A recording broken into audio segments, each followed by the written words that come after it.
Welcome to Suman TV. నేను మీ నాగరాజ్ బైర్శెట్టిని. ప్రస్తుతం మారుతున్న కాలమాన పరిస్థితుల కారణంగా కావచ్చు, కాలానుగుణంగా ప్రతి ఒక్కరు వయసుతో తారతమ్యం లేకోకుండా కీళ్ళ నొప్పులు అనేవి ఎక్కువైపోతున్నాయి. ముఖ్యంగా మోకాళ్ళ నొప్పులు. మోకాళ్ళ నొప్పులు అంటే అందరూ కూడా ఒక్కటే శరణ్యం, అదే ఆపరేషన్ వెళ్ళాల్సిందే, మోకాలు చిప్పలు మార్చుకోవాల్సిందే, స్టీల్ ప్లేట్స్ వేసుకొని మళ్ళా పయనం సాగించాల్సిందే అంటారు. అయితే ఆ ఆపరేషన్ అనేది సాదాసీదాగా ఉండదండోయ్. ఆపరేషన్ అనుకుంటాం కానీ అక్కడికి వెళ్ళి చూసే తప్పితే ఆ నరకం అర్థం కాదు. ఆపరేషన్ చేయించుకున్న తర్వాత కూడా చక్కగా నడుస్తున్నారంటే చాలామంది ఇబ్బంది పడుతున్న పరిస్థితిని మనం చూసాం. ఈ నేపథ్యంలోనే మోకాళ్ళ చిప్పల అరుగుదలకు, ఆపరేషన్లకు చెక్ పట్టండి, ప్లాస్మా థెరపీకి స్వాగతం పలకండి అంటున్నారు హైదరాబాద్కు చెందిన Epione pain clinic doctor, senior pain physician అయిన డాక్టర్ సుధీర్ ధారా గారు. ప్రస్తుతం సుధీర్ ధారా గారు మనతో ఉన్నారు. ఎందుకు ఆపరేషన్లకు చెక్ పెట్టాలి, ప్లాస్మా థెరపీకి ఎందుకు స్వాగతం పలకాలి అన్న పూర్తి వివరాలు ఆయనతో తెలుసుకుంటాం. నమస్తే సార్. నమస్కారం అండి. బాగున్నారా? బాగున్నాను. అసలు ఆ గుజ్జు అరగకుండా చేయాలంటే ఏం చేయాలి? ఎప్పటికీ ఆ గుజ్జు అరగకూడదు, నేను నిత్య అవ్వనసులుగా ఉంటూ నా మోకాళ్ళు ఏమో అరగకుండా హ్యాపీగా నేను నడవాలి, ఏం చేయాలి? జనరల్గా ఎవ్వరు కూడా ఏం చేయలేరు, అది న్యాచురల్ ప్రాసెస్. మన జుట్టు ఊడిపోద్ది, జుట్టు తెల్లగా అవుద్ది, ఏమైనా చేయగలమా? ఏం చేయాలి? ఆర్టిఫిషియల్గా విగ్గు పెట్టుకోవాలా, హెయిర్ ట్రాన్స్ప్లాంట్ చేసుకోవాలా? న్యాచురల్గా మన వయసు రీత్యా చాలా బాడీ పార్ట్స్ అరిగిపోతాయి. జుట్టు కానీ స్కిన్ రింకిల్ అవుతుంది, మన స్కిన్ ఎంతమంది స్మూత్గా ఉండేది మడతలు పడిపోతుంటుంది, ఇక్కడ మజిల్స్ పోతాయి, మడతలు పడుతుంటాయి, జాయింట్స్ అరిగిపోతుంటాయి. అట్లాగే గుజ్జు మోకాలు ఒక్కటే కాదు, ఎక్కడెక్కడ జాయింట్స్ ఉన్నాయో ఆ జాయింట్స్లో తప్పకుండా గుజ్జు ఉంటుంది, ప్రతి జరుగుతుంది. మోకాలు ఎందుకు అరుగుతుంది అంటే దాని మీద వెయిట్ పడుతూ ఉంటుంది కాబట్టి. సో మనం ఆపాలి, 100% ఎవరు ఆపలేరు. కాకపోతే నొప్పి ఎప్పుడైతే వస్తుందో, ఈరోజు మనకి 45 ఏళ్ళకి నొప్పి వచ్చింది అనుకోండి, ఎవరికన్నా ఫస్ట్ టైం, అయ్యే చల్ నాకెందుకు వస్తుందిరా మోకాలు నొప్పి 45 ఏళ్ళకి అనుకుంటాం. అనుకోకండి, ఒక వారం చూడండి, వారం కంటే ఎక్కువ నొప్పి వస్తుంది వెంటనే దాన్ని ఎవాల్యుయేట్ చేసుకోవాలి. ఎందుకు? ఈ అరుగుదల అన్నది ఇనీషియల్ స్టేజెస్లో కానీ మనం కనిపెట్టగలిగితే సింపుల్గా రికవర్ చేసుకోవచ్చు. సో అందుకని ఎప్పుడు కూడాను మోకాలు అరిగింది అరగకుండా ఉండడం అంతే ఎవరు చేయలేరు. అఫ్కోర్స్ ఇప్పుడు మీరు ఒక స్పోర్ట్స్ పర్సన్ తీసుకోండి, సచిన్ టెండూల్కర్ కానీ విరాట్ కోహ్లీ కానీ, వాళ్ళు 20 years లైఫ్ స్పాన్ పెట్టుకుంటారు, 16-15 స్టార్ట్ చేస్తారు, 25, 35, 40 కల్లా మొత్తం బాడీ పార్ట్స్ని అరగొట్టేసుకుని, ఎందుకంటే వాళ్ళ కెరియర్ అంతే. దాని తర్వాత వాళ్ళు పెయిన్స్ ఉంటాయి, దాంతో వాళ్ళు ఏంటి కంప్లీట్ రెస్ట్, తర్వాత ఏదో చిన్న చిన్న ఫంక్షన్స్ అటెండ్ అవుతుంటారు, ప్రోగ్రామ్స్ అటెండ్ అవుతారు, లైఫ్ అట్లా లీడ్ చేస్తారు. మనం అట్లా చేయలేం కదా. మనం ఎక్కువ అనవసరము కార్యక్రమాలు చేసుకొని 35-40కి తీసుకొని రెస్ట్ తీసుకునే పరిస్థితి లేదు. చచ్చినట్టు 65-70 వరకు పని చేసుకోవాల్సిందే. ఇక్కడ ప్రాబ్లం వస్తుంది. 45 ఏళ్లకే టీచర్స్కి మోకాళ్ళు అరిగిపోవడం, 40 ఏళ్లకే డ్రైవర్స్కి మోకాళ్ళు అరిగిపోవడం, కండక్టర్లు నిలబడి ఉంటారు కాబట్టి వాళ్ళకి అరిగిపోవడం. కారణం ఏంటి? వాళ్ళు చేసే యాక్షన్. ఇప్పుడు ఎక్కువ వాడుతున్నారు. ఇప్పుడు టీచర్ 8 hours క్లాస్ చెప్పాలి, మ్యాథమెటిక్స్ టీచర్ తీసుకోండి, ఫిజిక్స్ టీచర్ తీసుకోండి. ఇప్పుడు ఏం చేస్తున్నారు గవర్నమెంట్? చైర్లు కూడా పెట్టట్లేదు స్కూల్లో. ఏంటి చైర్లు తీసుకుని నిలబడి చెప్పాలంట, ఇదొక టార్చర్. సో నిలబడి 8 hours మీరు చేస్తూ, ఒక ఫీమేల్ టీచర్ అనుకోండి, పొద్దున్న 6 గంటలకి ఇంట్లో అన్నీ రెడీ చేసుకొని, పిల్లలకి క్యారియర్ కట్టి, హస్బెండ్ క్యారియర్ కట్టి, ఆమె ట్రావెల్ చేసి,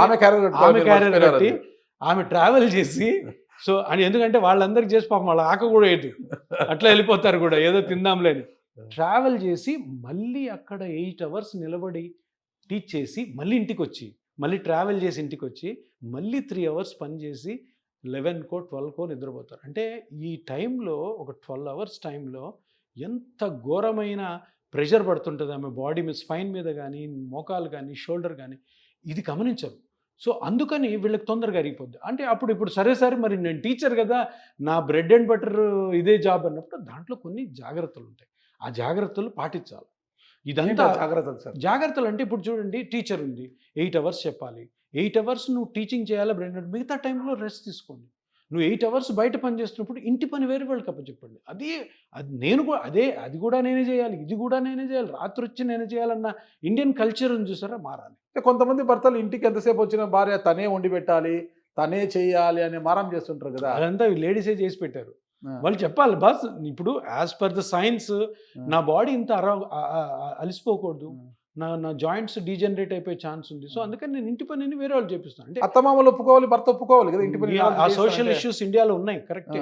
నేను అందుకని ఎప్పుడైనా నా పేషెంట్స్ వచ్చినప్పుడు అత్తమామలు ఫస్ట్ పిలుస్తా, లేదంటే భర్తను పిలుస్తాను. చూడు బాస్, ఇన్ కేసు ఈవిడికి కానీ మీరు హెల్ప్ ఇవ్వలేదనుకో ఫ్యూచర్లో ఈమె భారం అంతా మీరు మోయాల్సి వస్తుంది. ఎందుకంటే ప్రతిరోజు హాస్పిటల్ తీసుకోవాలి, ఈ వారం ఆ హాస్పిటల్, ఇంకో వారం ఇంకో హాస్పిటల్, అట్లా షాపింగ్ అవుతానే ఉంటుంది. అందుకని అంటే ఒకటేంటంటే అవేర్నెస్ మీకు కలవాలి. ఇప్పుడు ఒక ఫీమేల్ ఉన్నారు, హౌస్ వైఫ్ ఉన్నారు, లేదంటే టీచరు, లేదంటే వేరే జాబ్ చేసేవాళ్ళు, వాళ్ళకి కలగాలి. అరే ఇంత మనము కానీ మన బాడీ పార్ట్స్ని యూజ్ చేసినట్టే మనం ఫ్యూచర్లో తొందరగా బెడ్ రిడన్ అవ్వాల్సి వస్తుంది. ఆ రోజు నీకు మర్యాద ఉండదు. మీరు ఫీమేల్స్ ఎట్లా ఉండాలి, ఇంట్లో ఎవరైనా వస్తే నవ్వుతూ పలకరించాలి, మంచిగా అన్ని ఇవ్వాలని, అది కోల్పోతారు ఎక్కడే 45-50కే. ఓకే, మనకి నా దగ్గర వచ్చే బికాస్ ఆఫ్ భర్త అండ్ అత్తమామల యొక్క ప్రెజర్ వల్ల కావచ్చు, ఏదైనా కావచ్చు. ఇంకా అది ఆ కల్చర్ మన ఇండియాలో ఉంది అండ్ మారాలి. అందరూ కూడా, అందరూ ఇట్లా మారరు, కొందరు మొండిగానే ఉంటారు. సో వాళ్ళందరూ మారకపోతే నేను ఏమవుతుందంటే సొసైటీ రాంగ్ అవుతుంది. ఇప్పుడు ఏమవుతుంది, 40-45కే మోకాళ్ళు అరిగిపోయి ఏం ట్రీట్మెంట్ లేవు, సర్జరీకి. అంతే. ఎంత అంటే ప్లేట్స్ని బట్టమ్మా, ఈ ప్లేట్స్ అయితే ఇంత రేటు, అమెరికా నుంచి వచ్చే ప్లేట్స్ అయితే ఇంత రేటు, బంగారం ప్లేట్లు, ఇత్తడి ప్లేట్లు, పుత్తడి ప్లేట్లు అని చెప్పేసి ఏం ప్లేట్లు వేస్తారో మనకు తెలియదు. పేషెంట్ ఏమో అలా ఉంటాడు, కింద ఆపరేషన్ జరుగుతుంది, ప్లేట్లు వేసి ముగించేస్తారు. ఎంత 2 లక్షలు, కొంతమంది ప్యాకేజ్ చాలా తక్కువ రేటుతో మేము చేస్తున్నాము 2కి అంటారు, కొంతమంది 4 అంటారు, 3 అంటారు. వాళ్ళ ఖరీదుని బట్టి చేసేస్తున్నారు. మోకాల నొప్పులు అంటే మొట్టమొదటిగా చేసేది ఆపరేషన్. ఇది తప్పితే పరేషాన్ అనమాట. ఆపరేషన్ అంటేనే పరేషాన్ ఆ పేషెంట్కి, ఏందిరా బాబు అనేది. ఆ పరేషాన్ నుంచి బయటికి పడడానికి గతంలో పిఆర్పి అనేది ఒకటి ఉండింది.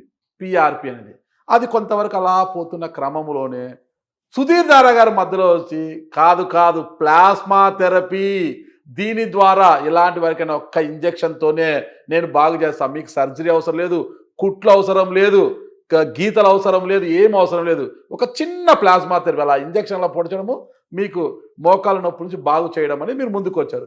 ఏంటి అసలు ఈ ప్లాస్మా థెరపీ అంటే ఏంటి, మీరు ఏం చేస్తారు, ఎలాంటి స్టేజ్ వారికి ఈ ప్లాస్మా థెరపీ చేస్తారు? ఇప్పుడు ఒక చిన్న ఎగ్జాంపుల్ చెప్తాను. ఇప్పుడు మనం పొలం ఉంటుంది, పొలంలో కలుపు ఉంటుంది. మనము కలుపుని రైతు ఏం చేస్తాడు, ఎక్కడెక్కడ కలుపుని తీస్తాడు, పొలం మొత్తం తీయడు. అదేవిధంగా మోకాలులో ప్రాబ్లం ఇది, మీదంతా బాగుంది, మోకాలంతా తీయాల్సిన అవసరం లేదు. ఈ కాన్సెప్ట్ నేను చెప్పింది కాదు, 30 సంవత్సరాల నుంచి ఉంది ఈ కాన్సెప్ట్ ఉంది. దీన్ని ఎవరు పైకి రానివ్వరు, దీన్ని మడతపెట్టి షెల్ఫ్ మీద పడేసినారు.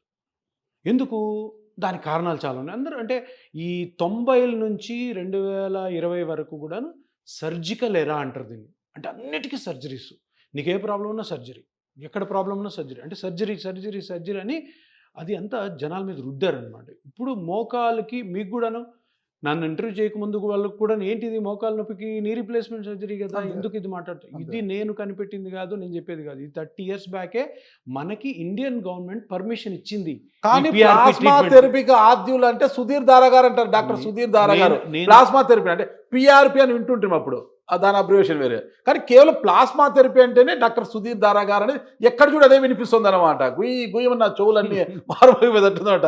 అసలు ఏంటి ప్లాస్మా థెరపీ అనేది ఏంటి? పిఆర్పి అనేది నేను చెప్పినట్టు అన్నది ఇది అది పిఆర్పి అంటే ఏంటి, ప్లాస్మా థెరపీ అంటే పిఆర్పి అంటే PRP platelet rich plasma. Plasma ఉందా? ఉంది. ప్లాస్మా బాడీలో ఉంటుంది, ప్లాస్మాలో ప్లేట్లెట్స్ ఉంటాయి. ఓకే, ప్లేట్లెట్స్ మీద గ్రోత్ ఫ్యాక్టర్స్ ఉంటాయి. గ్రోత్ ఫ్యాక్టర్స్ అంటే గ్రో చేస్తాయి. దీన్ని హెయిర్ కూడా వాడతారు. కరెక్ట్. సో అక్కడ ఇంజెక్ట్ చేస్తే అది చాలా కండిషన్స్కి యూజ్ చేస్తారు. మనకి గైనకాలజీలో యూజ్ చేస్తారు, క్యాన్సర్స్లో యూజ్ చేస్తారు, హెయిర్ గ్రోత్కి యూజ్ చేస్తారు, స్కిన్ రింకిల్స్కి యూజ్ చేస్తారు కాస్మెటిక్గా. కానీ ఈ మోకాల ఆపరేషన్ ఎప్పుడైతే ఫేమస్ అయిపోతుంది, ఇది నెమ్మదిగా మరుగున పడిపోయింది.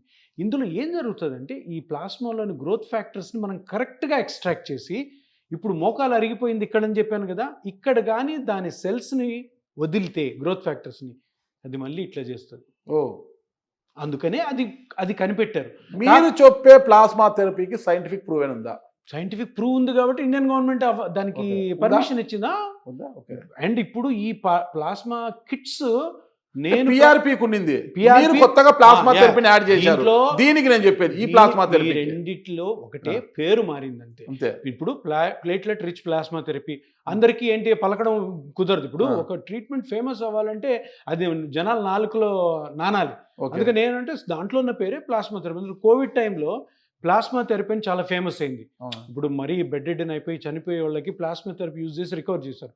ఇది బాగుంది కదా, దీంట్లో కూడా ప్లాస్మా ఉంది కదా, ప్లాస్మాలోని సెల్సే కదా మనం వాడేదని నేను ప్లాస్మా థెరపీగా పెట్టాను. అది దీనికి అన్నీ ఒకటే.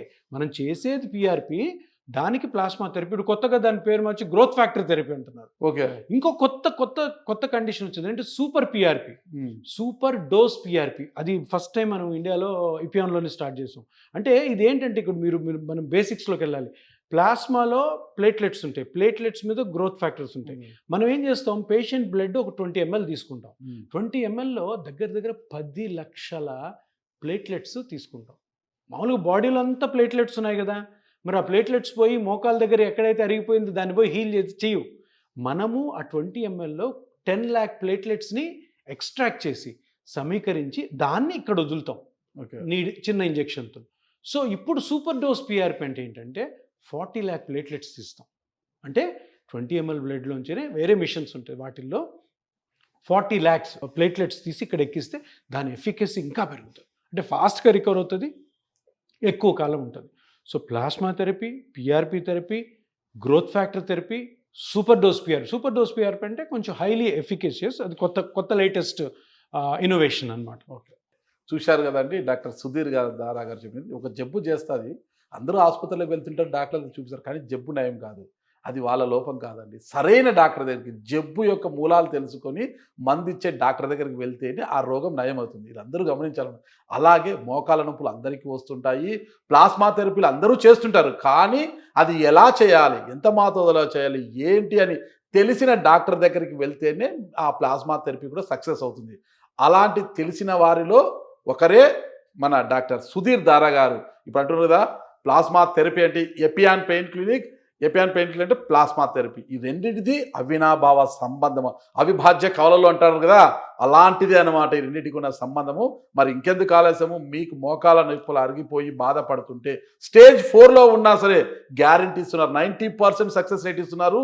ప్లాస్మా థెరపీ ద్వారా నయం చేసుకోండి, హ్యాపీగా నడక సాగించండి అంటున్నారు. మరి ఇంకెందుకు ఆలస్యం, మీలో ఎవరైనా మోకాల చుప్పలు అరిగిపోయి బాధపడుతున్నవారు ఎవరైనా ఇంటర్వ్యూ చూస్తే కింద స్క్రోల్ అవుతున్న నంబర్కి కాల్ చేయండి, అపాయింట్మెంట్ తీసుకోండి. ఓకే, థ్యాంక్ యూ అండి. నమస్తే సార్.